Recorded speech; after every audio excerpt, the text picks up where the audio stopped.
All right, it's media day. We are joined by Marcus head coach Mike Alexander, and we are talking 6A. And I'd like to start by talking about the Marauders because you moved over from Grapevine last year and you got yourself a playoff team. Talk about how that first year went for you, how long it kind of took you to get adapted to your team and your team to your coaching style.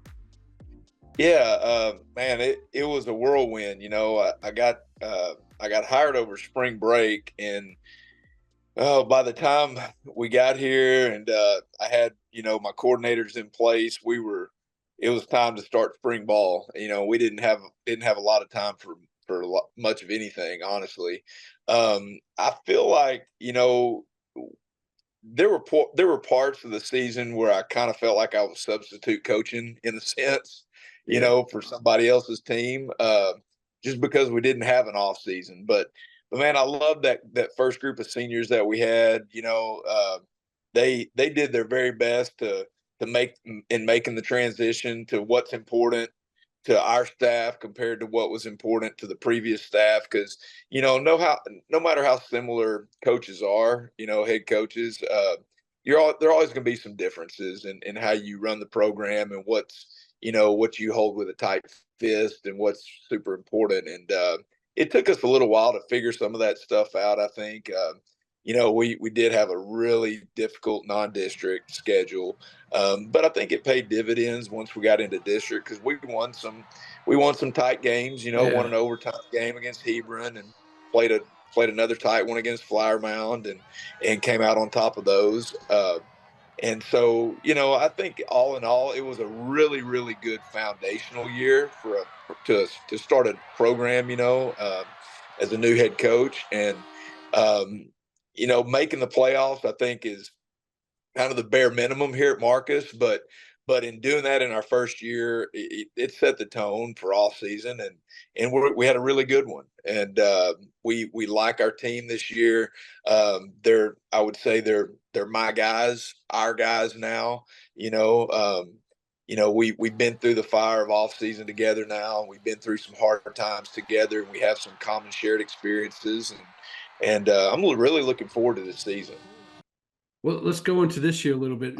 Obviously, every team gets hit with graduation, but you got some really key players coming back that could be leaders, like Red at receiver. Obviously, Brock on the defensive side. The safety linebacker position. And when you rolled in there, you probably thought last year that you had, a Division I quarterback with Cole Williford, but he had left just before you started, Right. and that gave you a chance. Is Dane Parlin going to be back behind center this year, and could he be a So possible leader? So you're right. We have some really good players on both sides of the ball. Brock Gowas obviously is the one that's gotten a lot of attention as of late. Really came on, last year in the Wildcat quarterback role, and then also on defense, playing just really, really solid defensive play. And then he goes out this spring and in track season, and runs a 10-700, and that's what really started getting a lot of Division I coaches attention. Credit to Texas Tech; they were the first to offer him, and he's committed and locked in there. But Brock's a passionate, driven kid. He's a good leader. He leads by example, on the defensive side. And then we have some unsung heroes up front. Like, we had a kid that ended up playing. His name's Tony Lee. Ended up playing a lot of snaps for us Yeah. in the defensive line last year. And at the beginning of the year, was slated as a backup, but due to injuries, he ended up playing and becoming an all-district player last year. So he's back. Brock, and then in the secondary, we found throughout 7-on-7 season this spring and summer that, and our two corners are really, really talented. Bradley Umi and Taylor Haslam, or they don't get a lot of attention because they don't have measurables that most Division I college coaches love, but and they're solid. So I think we're going to be a lot more improved on defense. Moving Brock inside to linebacker is going to help us in the box. And then offensively, we did lose some offensive linemen that hurt us. But other than that, I mean, we lost a good slot receiver, but I mean, we got a lot of guys returning that are really, really talented players in the quarterback position. It's very competitive. Dane returns as a 11-game starter, but then we have two other really talented kids in Colton Nussmeyer and Jake Torgeson that have had a great spring. Dane finished went through baseball season and wasn't with us a whole lot during the spring. It gave those two guys an opportunity to show what they can do. And as we go, as we left spring and go into the summer, Colton Nussmeyer is currently our number one quarterback, and he's taken 1 reps. And Dane and Jake Torgeson are both competing. And so we've got good problems at quarterback position, got talented kids. I'm excited. Yeah. But and fans that are watching this that hear that Nussmeyer name and start thinking of the good times they had a couple, 2-3 years ago when his bigger brother was playing and now he went to LSU. So that's pretty cool. And you got to have some talented players because your district got rid of the Plano teams, but you bring in Denton teams. You bring in obviously the one that really sticks out is Geyer coming in here. You got Braswell is very talented, Little Elm. Talk about how the district kind of shapes up now after realignment. Well, if you just look at our district last year and the district that Geyer, Little Elm, and Braswell all came from, mathematically it did get tougher. Where the Plano schools finished in district and where where Denton Geyer finished, and it got tougher. There's no doubt. But here's the thing. I'll just tell you where we are in the Metroplex 6A football.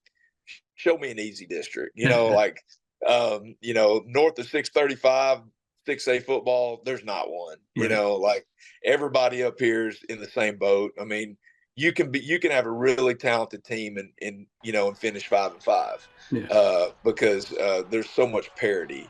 And anybody asks me how this district is going to shake out, man, I can't tell you. I mean, I know that I respect the heck out of all of our coaching staffs in this district. Everybody's got a Division I quarterback. I mean, everybody. Right. So, nobody, I don't know that anybody's going to get out coached. It's going to be a little bit of, whose kids play well on certain nights and make plays when they need to. And I'm just excited to be in the district. I'm excited to get challenged every week as a coach and a professional.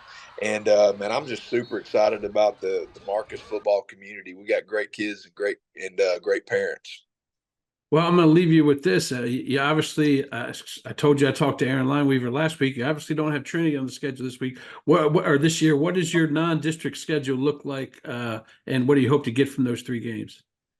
Yeah, so it changed drastically. We were trying to keep Trinity. We went into realignment planning on keeping Trinity week 3, and I can't remember what exactly happened, but they fell into a 9-team district. I think that's what happened.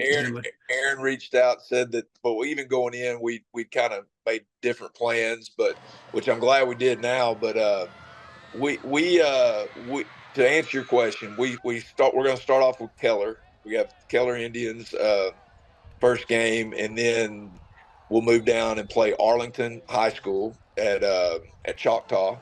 And that'll be a fun little trip for our kids to go down to Arlington and play at that nice stadium. Yeah. And then finish up with J.J. Pierce.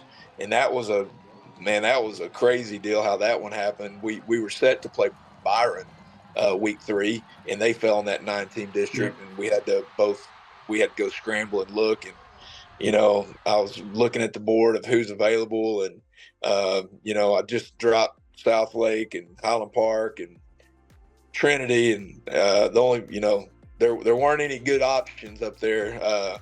Outside, Duncanville's looking, DeSoto was looking, and you were ducking your head down when they started looking, right? So we picked up Pierce. It'll be a good non-district. All those teams are a little bit different. I'm hoping that it'll prepare us well, and we'll get ready to go compete in this new district. Well, it's going to be fun. I appreciate you joining me, Coach, and good luck this fall. I appreciate it. Thank you.